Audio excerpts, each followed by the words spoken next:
नमस्कार, मैं आपका स्पाइन डॉक्टर राजेश मिश्रा। आज हम स्पाइनल ट्यूबरकुलोसिस के बारे में जानने की कोशिश करते हैं कि what are the science and symptoms of spinal tuberculosis. हमारे इंडिया में 30 to 35% पेशेंट किसी न किसी प्रकार के ट्यूबरकुलोसिस से ग्रसित है।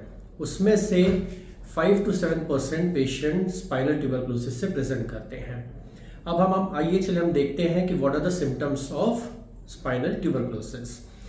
पेशेंट जो हमारे पास प्रेजेंट करते हैं मेन उसमें जो कंप्लेंट होता है वो ये कहते हैं कि सर मुझे मिड बैक या लो बैक में 2 से 3 महीने से काफ़ी पेन है, और ये जो पेन होता है ये जनरली नाइट टाइम में एग्रीवेट होता है जब मैं रेस्ट कर रहा हूँ या फिर मैं सो रहा हूँ।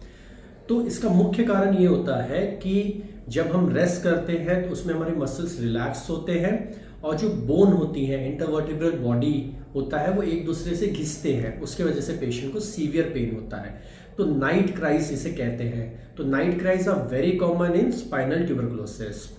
नेक्स्ट जो हमें कंप्लेंट मिलती है पेशेंट को, अगर टीबी के बैक्टीरिया के कारण जो बॉडी है स्पाइन की या फिर इंटरवर्टिब्रल डिस्क ये पूरी तरह डैमेज हो जाता है और वो पस फॉर्म करता है। अगर वो पस पोस्टीरियर जाके कॉर्ड को कंप्रेस करता है या नर्व को कंप्रेस करता है तो मेनली पेशेंट ये कंप्लेन करता है कि सर मेरे को बैक पेन विथ रेडिकुलोपैथी हो रहा है, लेग में पेन जा रहा है, या फिर मुझे रिसेंटली ऑनसेट वीकनेस डेवलप हुआ है, या फिर मुझे यूरिन और लैट्रिन में तकलीफ हो रही है।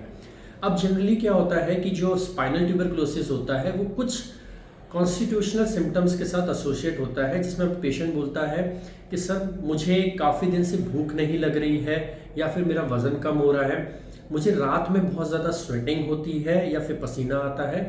तीसरा जो मुख्य चीज़ होती है, पेशेंट ये बोलता है कि मुझे रात के समय सर मुझे अपना जो बॉडी है वो गर्म लगता है, जिसे हम कहते हैं इवनिंग राइज ऑफ टेम्परेचर।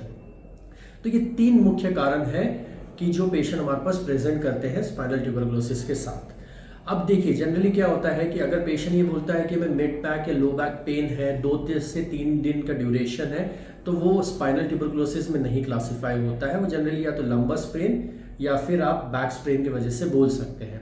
तो अगर आप इस सिम्टम्स के साथ सफ़र कर रहे हैं या फिर आपको लग रहा है कि आप टीबी से सफ़र कर रहे हैं तो आप इस दिए हुए नंबर पे अपना व्हाट्सएप पे MRI या फिर एक्सरे रिपोर्ट भेज सकते हैं। हम आपको इसके बारे में ओपिनियन देंगे। Thank you. नमस्कार।